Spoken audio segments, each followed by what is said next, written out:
Yeah, okay, time to live free. Plenty goals I'm achieving. Some real life topics and talking financial freedom.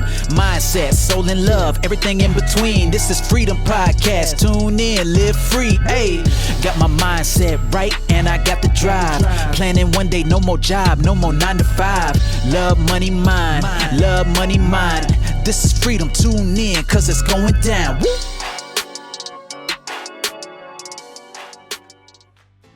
Hi, this is Anna and welcome to another episode of Your Freedom Podcast. In this episode, I interview Paje Rey. Paje is on a mission to shift the culture one home at a time by ending unnecessary pain and baggage related to money. She envisions heart-centered coaches and driven individuals becoming successful entrepreneurs. Paje is inspired to lead and help others make a relevant impact in the new economy so we can contribute to the future generation while giving ourselves the chance to experience and turn our own dreams into reality. She's a really inspiring lady and I cannot wait to interview her. So hi Paige, it's great to have you on the show. Hi Anna, thank you so much for having me here. I'm super excited to have another wonderful conversation with you about something that might not be easily talked about, which is money. Money. I know it is interesting. It's sometimes something that people avoid, or they seem. I always think it's your subconscious, isn't it, that makes you realise that you kind of need to have a stronger money mindset. Things maybe from your past, maybe your upbringing and things like that affect you that you're not aware of. It's in your subconscious. Because I know that's how I felt. Although I was brought up by a financial advisor. My dad was a financial advisor. So oh, that's interesting. I always had this not money pressure, but the kind of the right way, the guidance that I had to kind of make my dad proud and live up to. My biggest thing I always remember is he always used to teach me you got to have 3 pots of money. You're spending, you're spending, saving, and you're saving. But I'm sure your money mindset is more around kind of what we put ourselves out there for, what we can charge and what our money goals are, really. But I think also the way we spend our money is important, isn't it? It affects that whole money mindset. Yes, absolutely. Especially as entrepreneurs and as people who are driven to serve other people. And you know what? I love having conversations like this because I'm as the money expert, because I'm talking about money, but I actually just learned something from you. I love that your dad taught you 3 types of money jars. Yeah. And it's so crazy because I never really thought about it, but that's actually how I allocate my money. Whenever I get income in, I have spending money, I have saving spending, and then I have saving. It's really interesting. And I've never heard someone put it that way in so much simplicity. I love it. I think my dad tried to do that as how do you teach a child? And it's funny, I'm repeating it now with my 2 boys who are 11 and 14. I heard myself the other day thinking, this is my dad talking, Love it. It's a good way to kind of, because he broke it down, like spending is the stuff that coming in and out. You can just buy, your sweets or whatever, and then you're spending savings, those things that you really want to buy, but you're saving up for, and then you're saving, you don't touch, you never touch that, there's all this kind of stuff, and it's good because that has helped. That has held me in good stead, really, on my journey. But I'm really curious because I was explaining before we kind of recorded what the reasons why I put this podcast together, and I'm always thinking throughout when I'm recording the listeners of what they're, the people listening to this episode and how we can sort of help them more. There must be a lot of people who over the last couple of years of the pandemic and maybe have changed. It's been uncertain, hasn't it? So they've had changes. Either they may have gone from working in a job to starting a business or an online business, or the people who have created an online business. I know there's been a lot that, for instance, in my space, in the physical product space, people who were selling suitcases and luggage, suddenly their sales fell off a cliff, and they've changed what category and what niche they're in. So I think there's a huge opportunity for you to help people as regards to kind of like their money mindset and structure and moving forward on creating online businesses or improving the one that they already have. Or even creating another income stream. And I always talk about my 3 pillars. And these 3 pillars have helped me create equilibrium really in my life. And we talk a lot about financial freedom. So there is financial freedom in there, but it's freedom in love, which for me is self-care and self-love. Freedom in money, which is financial freedom, and freedom in mind, which for me encompasses everything. Because when one of those was not in balance, so like when I was helping my children as a single parent and not looking after myself so much, because I think sometimes anybody, I was going to say as women, but I think anybody, especially when you're creating an online business, we can be sometimes busy fools and not taking the time out for ourselves. When that was in balance, it wasn't right. And I have this ritual now that I do every evening, and if I don't do it, I feel like I've missed out. It only involves a bath and meditation, but it's just my time, and then freedom in money, because obviously when money wasn't quite right and I was struggling, that was imbalance. And then mindset, it's huge, isn't it? Word mind or mindset doesn't do it any justice, and it's not about, for me, it's not about being positive all of the time, because I think sometimes we see all this stuff going online and social platforms and everyone looking so perfect, and it's just false. It's not true. We only show our best bits, don't we? But I think it's about being able to, when we do go through a tough time or we do go through a bad day, being able to look at the opportunity and be able to flip things on its head. But that doesn't mean that you don't go through those times, So those have been the three things that have kind of given me peace and happiness and equilibrium really in my life. And I just wondered whether you can relate to any of those on your journey, because I'm curious to how you started what you're doing, all your good stuff that you're helping people with money coaching and stuff. How did you get to this point? Yeah, absolutely. So first of all, I want to thank you for giving me this platform to share my story and to share the method that I've put together based on my own journey. So I am, the reason why I actually reached out to you to be on this podcast and to share this whole idea about the healthy, holy money flow method is because I realized during the pandemic that I was such in a better place financially compared to a lot of people, just because I was able to, I've been working at my online business since 2014. And when pandemic happened, I saw my business grow. Yeah. And I saw a lot of people suffering, and I realized I recognize myself in them. I saw people who were freaking out about their finances, all of a sudden their income was almost snatched at them, and I can see myself, who I was when I was just getting started. And so I said, you know what, I want to share what got me here. And I'm not saying my way is the only way, but I want to share what worked for me, because I know that someone out there is going to be able to apply what I'm going to share, and it will change their life too. Because that's what happened to me. I remember when I was when this was back in 2014, I was a newlywed. And for everyone listening, I'm 29 years old right now, but I got married when I was 21. And for my generation of millennials, people would freak out if you got married at the age of 21. Let's just put it simply. And especially, because we, like me and my husband, we came from a family where we're immigrants, and our parents really had to rough it out, and they don't want to repeat that same financial pattern of struggling, and they were fearful of us because obviously getting married young, there's this whole taboo that when you get married young, it's going to be hard to set yourself up for success financially. And so at the age of 21, I got married. And after 1 year, when people say, oh, you know what, enjoy your first year of marriage because it's the extended honeymoon phase. Yeah. You don't have kids yet. Just enjoy yourself, enjoy your life. And here we are. We were fighting. We were frustrated about our jobs, and it was not a honeymoon at all. In fact, just to be completely frank, we couldn't even go to our actual honeymoon because at that time I was working at a warehouse, and me and my husband, we both worked at the same company. And our company said, you cannot go on a holiday at the same time because we cannot afford losing the both of you on the same day. Not even one day, And so that was really frustrating. I think that started off. Yeah, pressure.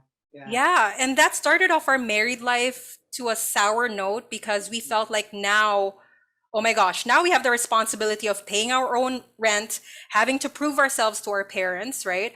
And at the same time, we didn't really have that freedom. Like we were also scared to lose our job, which was, by the way, we were getting paid $13 an hour, like ridiculous. But I know a lot of people relate to how much you rely on that hourly wage because it's life or death. But also, I think you by sharing your story and hearing this now, it also, I get this a lot where people say, "Oh, it's sort of," they have this. They don't say these words, but it's like, "Oh, it's okay for you."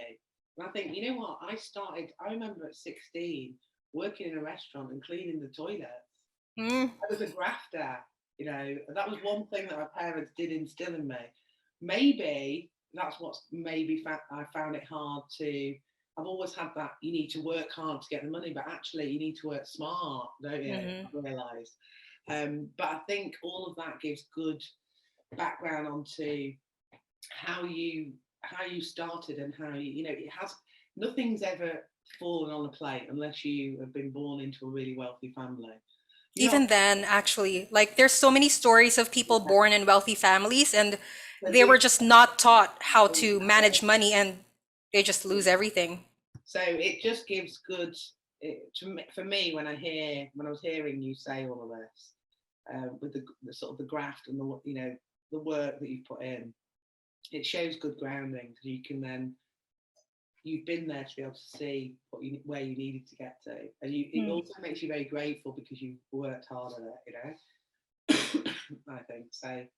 Yeah, and you know what? Like when I look back, it's having that terrible time of my life that actually sometimes I kind of miss it, Like not that I mean my life is definitely a lot easier. My problems, are different from my problems back then.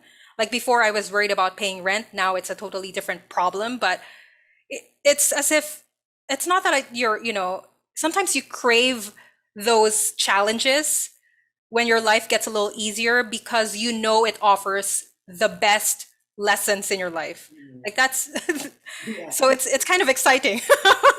Yeah, I get that. I get that. So how did you? So go on. I kind of interrupted your flow, but you started. That's how you started, and you. Yeah, so let me continue. So when I was a disgruntled, newlywed, 21-year-old, getting paid minimum wage, living in Toronto, Canada, which by the way, it's so hard to live in minimum wage in Toronto, and this was back in 2014. Imagine now if you're still living there. So I remember, locking myself in the washroom and crying. I was seated on the floor and I was basically crying, and all I could imagine was my mom saying, "I told you so." Yeah. Basically, I was thinking, my gosh, like this is exactly what my mom warned me about, that I was going to have a hard time financially. I'm going to be miserable in my married life because I decided to get married before I had my career set up, Yeah. before I was financially well off. And I was sitting there and I remember my husband was knocking, he was knocking, "Hey sweetheart, when are you going to come out?" And I was just trying to sort my thoughts and my emotions. And I realized, look, I cannot sit here in the washroom forever. I need to face my husband eventually. And I knew I only had two choices. One was to end the marriage and have a fresh start at life, or find a way to make it work. Yeah. And me and my husband, we both came from broken families. And so we are very much driven to really make the marriage work because it's honestly like it's my dream. Like ever since I was a teenager, I've always dreamt about getting married and having kids. Like that was my ultimate dream. And so, I did even think about careers. I don't know why, but that was my ultimate dream. I wanted to be a wife and have kids. And so I stood up, opened the door, and said, okay, let's find a way to make this work. We were buried in debt. All of our credit cards were maxed out. We didn't have any savings. Every time we would go out at a restaurant to enjoy ourselves, even if it's payday, we'd feel so guilty because we know that we don't even have that money to afford that lunch at a restaurant, right? That's not a way to live. And so I remember I opened the laptop, searched how to get out of debt. And, after going through a rabbit hole on the internet and my dear good friend Google, I found this blog about how to get out of debt. And it was by a Canadian coach as well, who eventually became my very first mentor. His name is Stefan James.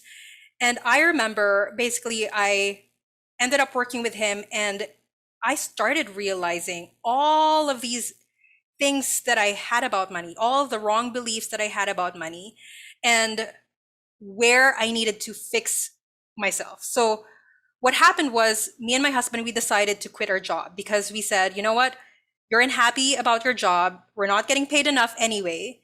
I'm very creative. I'm a creative type of person. I like, doing things creatively. And so working at a warehouse, picking and packing boxes every single day was tormenting me. It was just not my type of work. And we decided to quit our jobs just for the sake of saving our marriage, And lo and behold, after quitting our jobs, we did feel good because it was like, wow, like there's a whole world of possibility. But then we got into more debt, to be honest, because we didn't have a job waiting for us. I refused to go to another job that I know I would hate down the road. And at that time, all I could apply for, was like barely minimum wage types of job. And so I started Googling how to get out of debt, found this mentor, worked with this mentor.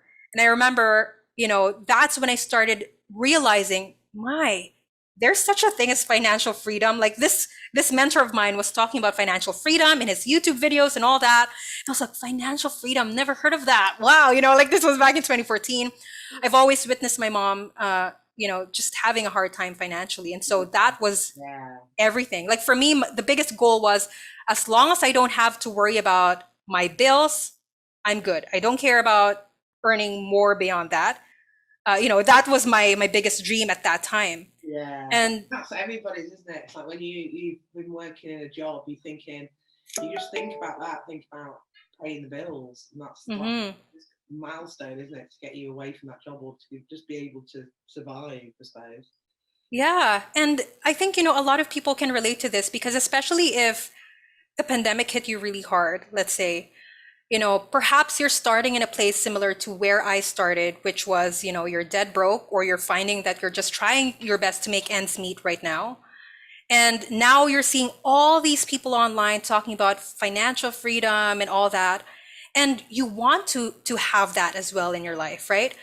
And I think the notion, so the very first thing that I often talk to my clients is the right first goal is actually to aim for financial freedom first before aiming for financial richness, right? Because we often have it backwards. I know I had it backwards. So for example, when I was earning minimum wage in Toronto, I thought that earning six figures was the idea of what it means to be rich. And I needed to be six figures to be financially free. And so here I was, broke, dead broke, thinking, okay, how do I get from here to six figures so that I can be financially free? How can I go from dead broke to rich so that I can be financially free? But what I realized, and this was something that I learned from my mentor, he asked me, why are you so dead set on, making six figures? This was back in 2014. And I said, well, I want to be financially free. And when we started looking at the numbers, we computed my basic living expenses, and I'm so grateful this was back in 2014. Me and my husband at that time, we were just renting. It was just the two of us. Our basic living expenses is just $2,500. Okay, very basic, just the two of us, $2,500. So the idea of financial freedom is basically having passive income that covers your living expenses, right? That way, any active income that you're receiving can be used for investing in your business, traveling, all that stuff, right? Just having freedom to do whatever with your money. Exactly. So oftentimes when I realized, what are you telling me? I don't need six figures to be financially free. He said, yep, all you need right now is $2,500 of passive income to be financially free. Exactly. And I think, I believe that the moment that I realized that, the gap between being broke and financial freedom all of a sudden shortened. It Yeah. became a lot more attainable and a lot more daunting, right? So I know a lot of people here, perhaps you're just starting your online business. Maybe you don't even have any passive income streams, that's supporting your lifestyle. But I'm pretty sure that if you come to think about it, you don't need 6 figures of passive income It's so funny how to live financially free. all the time 6 figures is this whole thing, isn't it, online? Everyone talks about 100K in 90 days or how to create a 6-figure business or how to create 6-figure months. It's always this Mm-hmm. all the time. And I think that's why I like the way you're talking that down for people listening, that you've got to look at what your minimum requirement is and focus on you rather than this whole online business world that we buy into. So yeah, I like that. So how did you create the passive income? So there's definitely different ways. Oh, sorry. Did you say something? I'm just thinking of the people that are listening. Oh, yes, absolutely. So I started my very first passive income through Amazon Kindle. My coach, basically, that's his whole thing. He was all about how to earn passive income through Amazon Kindle. And this was during the time, like I said, in 2014, when most people probably thought that online business or was still a scam. And I remember I was freaking out about investing $39 for a course. And now I just laugh at it. I'm like, that's hilarious. But good on me, good on you, younger Paige, for taking the risk. Exactly. It's all relative, isn't it? Yes. Yeah. So it's funny actually, because I've been reading a lot about Amazon Audible now. It seems like the Amazon Kindle model is moving to Amazon Audible now, which is, I think we're all the time, we're becoming lazier and lazier, aren't we? We're not reading, we're now going to be listening to books. Actually, I love reading books while listening to the audio. Oh, interesting. Yeah. So I find that, how we all have different learning preferences. Some are visual, some are auditory, and some are more, what was that? Yeah. Yeah. So I find that when I see it, visually through the book and I'm listening to it, it retains in my brain That's interesting. faster. Yeah, because my son, when I'm going off on a tangent here, my son, I'm trying to get him to read more, and he just hates reading. He's 14, and it's a real struggle for me to try and get him to read more. But he loves films, so we've come to a compromise where he's going to watch half the film in subtitles. Oh, that's good. Reading a book and then listening to the audiobook could be quite good as well. Mm-hmm. It's that to stretch him to the next level if there's words that he doesn't fully understand and know how to pronounce them. It could be a good one. You're giving me an idea. I'm going off on a tangent. But yeah, no, it's interesting because I know obviously Amazon's been my world, and I've released a few Kindle books, but only like a handful. Whereas I know a lot of people who've got like hundreds of books on Kindle have done really well. Yeah. Majority of them too are under pen names, and it is a pretty good stream of passive income. In fact, we have books that we have, like, normally you'd keep marketing the books on Amazon, but I have books on Amazon that we haven't marketed ever since we published them, and we're still earning passive income. So I am so grateful for that coach, because I remember when I first got my $5 passive income, this was back in 2014, I was like, holy smokes, this thing is real. And that's really what propelled me to focus on learning more about online business and discovering more about, how to earn money online. And so I have to thank, being in debt and being so desperate to get out of it for pushing me to eventually find a way to pay my debts through Google. And that's how I landed on finding ways to earn money online. But throughout time, aside from the whole Amazon stuff, there's other passive income streams that's available for people. And as I also developed my business, eventually in 2018, I launched my coaching business.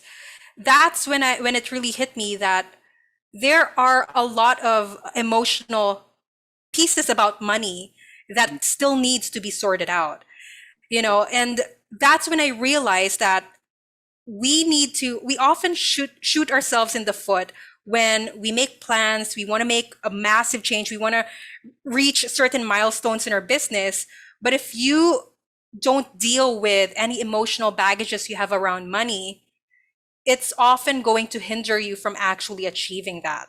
Yeah, yeah, yeah. I totally agree with that because, in fact, one of the other people we had on the show, we had a really big discussion about money mindset, and a lot of it being around things from your upbringing, being influencing your, I think also being in a job mindset and then working for yourself.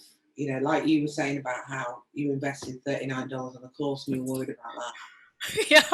When you move into different mindsets with money and your income increases, it's when you look back, you realise how far you've come with change, because it's just being an employed mindset versus running your own business as well, and you know, being strategic and helping your money work for you, I suppose. Is there anything you could share for people listening to this that could be in a job that is sort of stuck on how do they get to that point of how do they move out of that without just sort of going cold turkey and quitting the job like you? You know, how do they sort of change their mindset into more of a, you know, what was it that kind of helped you change your money mindset, really, from being paid per hour to, you know?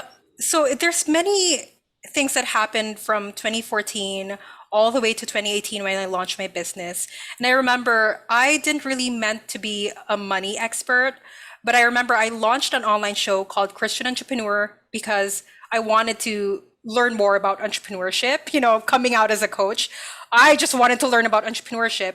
But for some reason, people kept asking about, you know, how do I deal with this whole money issue? Because like I said, a lot of the times people who come to me are very highly spiritual, or they, you know, just like anyone listening here, we start our businesses because we want to make a difference in the lives of other people. We want to serve other people.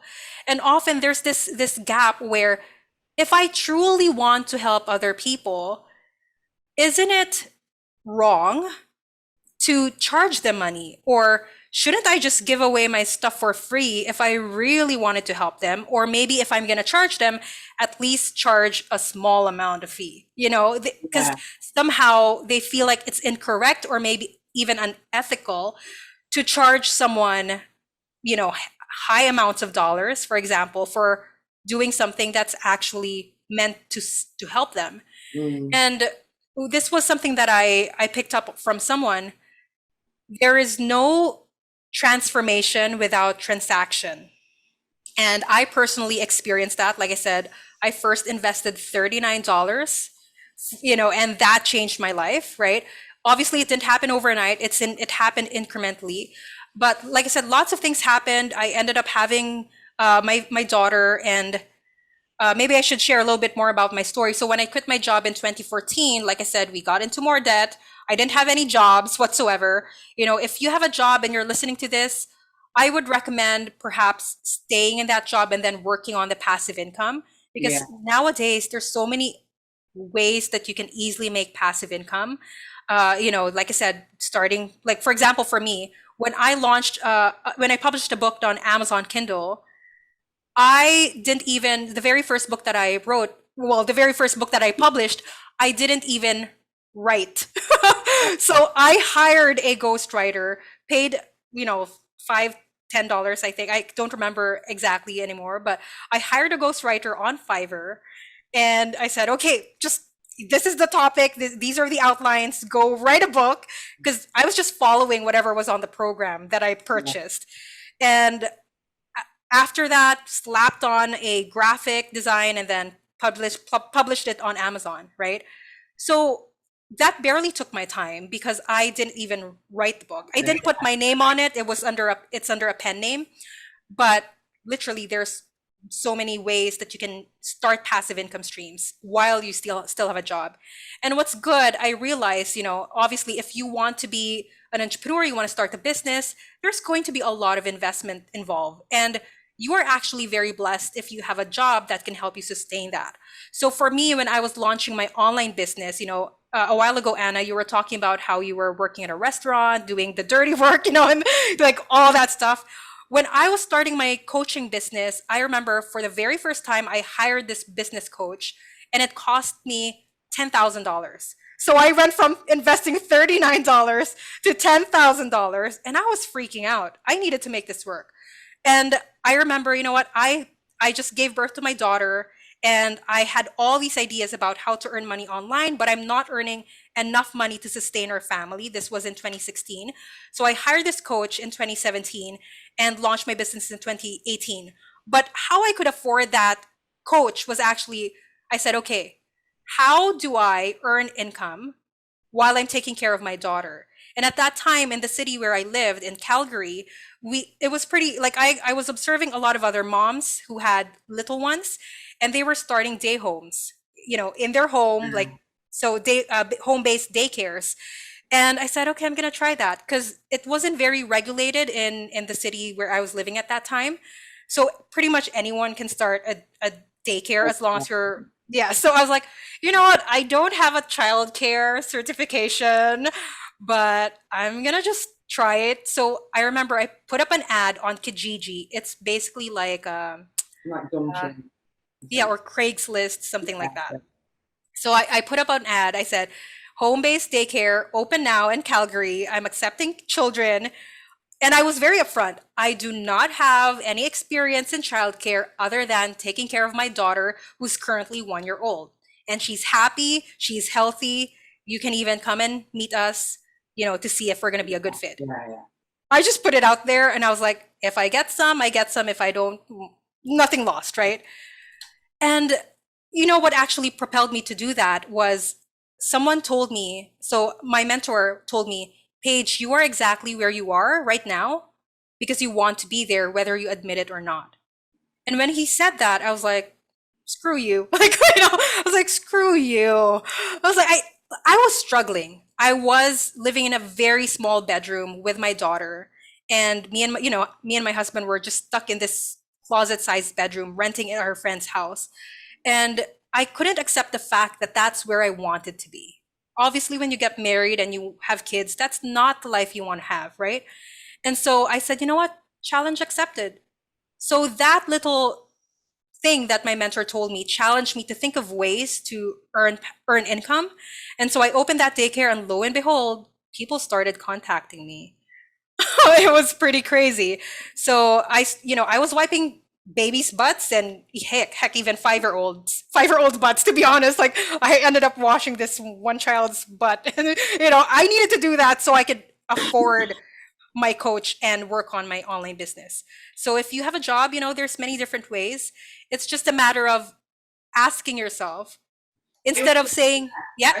I also think when you invest in something, because I might do something like that, where if you invest in something that is slightly bigger than what you feel that you can afford, your commitment's there. Because when you can afford something, like now, if you committed $39 to something, you probably wouldn't do the work. Not as much as a $10,000 investment. When you commit, but $39 when you first started was a big commitment. So I think it's about the commitment, isn't it? Because it's like you see it where things are free and you don't get people turning up. Whereas if something, absolutely, there's that whole commitment part of it to do the work. So, so kudos to you for wiping 5-year-old butts. I actually missed that job, to be honest, working on that business. It's definitely a lot simpler than my online business now. I love my online business, but sometimes, when I think about those simple businesses, it's just a day in, day out. It's very fun, actually. So when you did was that when you were launching your coaching business then? Yes, in 2018, that's when I launched it. And that's when people started recognizing me as a money expert, because for some reason, I'm just this woman who was comfortable talking about money, because that was my journey, right? I was just sharing my story, where I came from, how I started my business, and how my journey to pay my debts propelled me to start this venture of online business. And a lot of people related to that, right? They were also in debt and they want to start an online business, gain a little bit of freedom in their time, and do something that they're passionate about.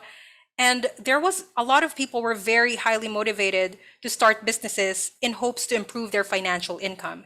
And so they resonated with my story. And that's basically how I started helping people with their money mindset. I shared with them the steps that I took. And over the course of years, the Healthy Holy Money Flow blueprint was basically just, it's something that I had just launched in 2020.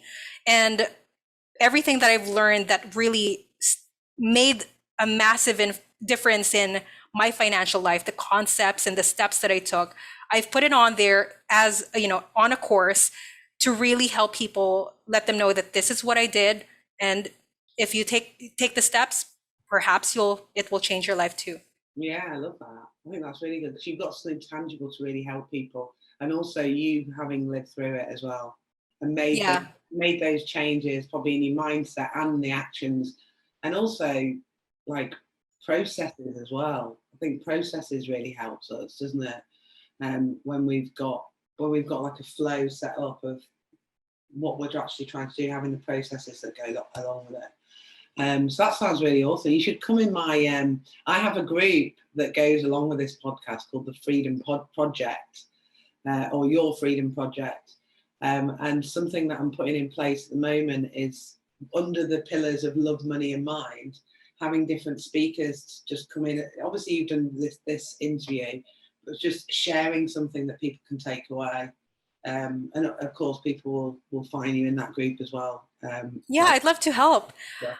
The people under that money umbrella, there might be, like you say, the blueprint or things like that people could follow, because just trying to help people with the fact that it's so uncertain with everything that's happened over the last few years. Exactly. And just having I believe that people just get bored of me. It's good to have different people coming in, because not everyone's attracted to me as a coach. We're just not, are we? We attract different people. It's just good to have a mixture of different people with different strategies. Because your Kindle stuff sounds a bit like my Etsy digital downloads. I've been helping women create online stores, but not buy physical products, buy different templates, digital. Oh yeah. All that kind of stuff. I bought a bunch of graphics on Etsy. So it's for people like yourself who would probably outsource, to get different things. But like you were saying about the Kindle book, where you didn't write the book, a lot of people didn't design the digital download. They outsourced to someone on Fiverr or people per hour to create that digital template to then put into their Etsy store. So it's a similar kind of. There are so many different ways, aren't there? That create these, as I call them, sort of semi-passive income, because you still sort of need to be guiding it a little bit. You do the work up front.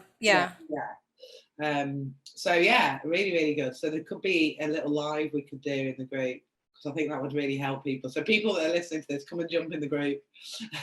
We'll get Paige at some point to come and share some of her really cool money stuff and the blueprint, that you can go and buy her course and stuff. And we'll put everything, for those of you listening, we can put all Paige's stuff in the comments section. So if you're thinking you want to get your hands on the blueprint, you can reach directly to her, and all her other good stuff that she can help you with. And if you're listening on iTunes, it'll be in the show comments. If you're watching us on YouTube, it'll just be below in the comments section. What is the best way for people to reach out directly to you? Where do you hang out? Where's the best place? If you want to check out some of my free stuff, I often make videos on YouTube. So you can search me up, Paje Rey, Pajerey. And same goes with my Instagram, Paje Rey as well. And you can also check out my website, page.live, Live. But yeah, you mentioned about the course. I'm happy to provide a special discount code for your listeners if they want to avail that course. But yeah, I'd love that opportunity. I'm happy to share my sources of passive income streams, how I started them, how simple a lot of them are, and hopefully that will, inspire other people to start getting on some passive income.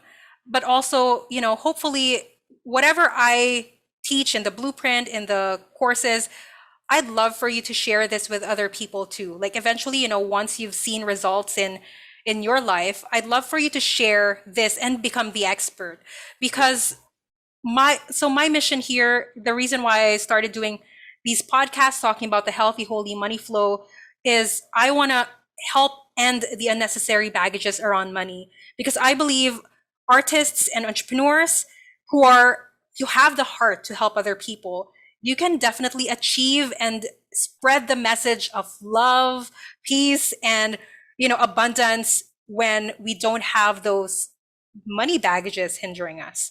Yeah. So thank you so much for your platform, Anna. Yeah, definitely. I totally agree with that. That I've got this goal that I want to inspire 1 million people globally, and so inviting people like yourself on these podcasts are helping me do that, because I think just by sharing our stories and sharing what's worked on our own journey, for me, when I was in a real dark place, it's, yes, a lot of it was around family. You touched on it.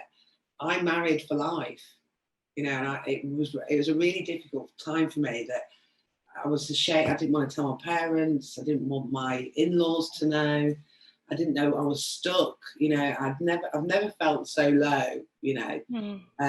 Because I was trying to make it work. I was like, if my husband was seriously ill, I'd take him to the doctors. And I was trying everything to make it work. But it became too dangerous in some respects, because there was violence and, children saw a lot of it, that I literally had to escape. And after that moment, even though it was my business that was keeping things going, surprisingly not, because I'd made these commitments with my clients and I was still going. I remember working in my car. I think back. Holy moly. Remember the old dongles, as we used to call, like the USB 3G, 4G. I was using that to talk to clients, pretending that none of this was happening, making an excuse why I was in the car, and so I wasn't really fully living in my truth, but that was because it was this survival I was going through. And at that moment, I just wanted to inspire people that no matter what your circumstances, whether you've got no money, whether you are going through an awful stress personally, or you're going through a health problem, or whatever your situation is, you can change your life as regards to finances and happiness and self-care as well. It's just that you've got to go in through that uncomfortable stage. You've got to move. Staying with what you know is the comfortable, even though you can have pressures with it. But you've got to be able to be open-minded to move into the world of the unknown and the uncomfortable, to learn and find your way. Yes. So much stuff with podcasts and YouTube and free information that you can do it. And of course, coaches like ourselves that can guide you in that right direction. So it's really inspiring hearing your story. I love your story. I think it shows what can be done bit by Thank you. and I'm sure your blueprint is fantastic. I'd love to have a look at it. So let's move on to the last bit now. I always ask everybody who I interview, what does freedom mean to you? And on the birthday episode, the 1 year birthday, we actually cut some of the replies and had them back to back. They're really interesting. We might do it again for the second birthday. But what does freedom mean to you, Paige? So nowadays, freedom for me means just having fun, like literally. So I'm going to share with you what my day comprised of. I woke up at 4 a.m. because I love waking up at 4 a.m. People call me crazy, but I love it. It's my me time. I did my yoga, read my Bible, played the piano. I'm trying to teach myself how to play the piano. These are dreams that I've had as a kid that I couldn't afford. I couldn't afford piano classes. And so I'm teaching myself now as an adult because I can afford a piano and, I have online courses to guide me. So I'm just fulfilling the dreams that I had as a kid. And after that, I went to the gym with my husband. We are learning how to dance country swing. We're just basically having fun. And I think that's what freedom is. Having the ability to have fun in your life, not feeling guilty about it, just being a kid, like just playing. I still did some work on my client stuff, but even that is fun for me, So freedom is all about just enjoying your life, living healthily, and being surrounded by people you love and who also love you back. Yeah, there's a quote that I've always kind of looked up to, and now I'm living it, you know, like before and like now. And it's that happiness is what you think, what you say, and what you do are all in harmony. Because there were periods of my time where I was thinking what I wanted to do, but not doing it. And it's like when we have ideas of things, sometimes we don't always implement our ideas. There might be reasons for that, but sometimes there's a lot of people that have good ideas, but it's the action, isn't it? It's the taking action. Yeah. That gives you the results. So I love that. I love that freedom is fun to you, because it just shows what you can do. When you know, can get the financial freedom, it then becomes about what makes life fun for you. Yes, do what's fun. And that's how this podcast. This podcast almost feels like I've met people in a restaurant or a coffee shop or a bar. I've networked all online, you know, globally with different people. So I'm really grateful for connecting with you. Let's stay in touch. Let's do some good stuff and inspire the world. So it's been great to have you on the show. And everybody listening, go and check out Page's links in the comment section, and look out for more from Paige soon. She's a very inspiring lady. So thank you very much for sharing all your good stuff with us. Thank you, Anna. I really enjoyed this conversation. Yeah, it's been fab. Great stuff. Thank you. Thank you. Thanks for listening to another episode of Your Freedom Podcast. And don't forget to subscribe on iTunes and subscribe on my YouTube channel. And if you want to get more freedom in your life, then come and join Your Freedom Project Facebook group, which the link is below in the comments section. And I am giving you a copy of my visualization manifesting book. So manifest more freedom in your life and live the life of your dreams. Hey, thank you for listening. Hope you had a blast. Here to elevate your life. It's the Freedom Podcast. Love, money, mind. Love, money, mind. Wanna see you all win. Wanna see you all shine. Just make sure that you subscribe. Bringing good vibes. Join the Facebook group. Now it's time to change your life. Hope you come back. Right now is the chance. This is an experience. It's the Freedom Podcast. Hey.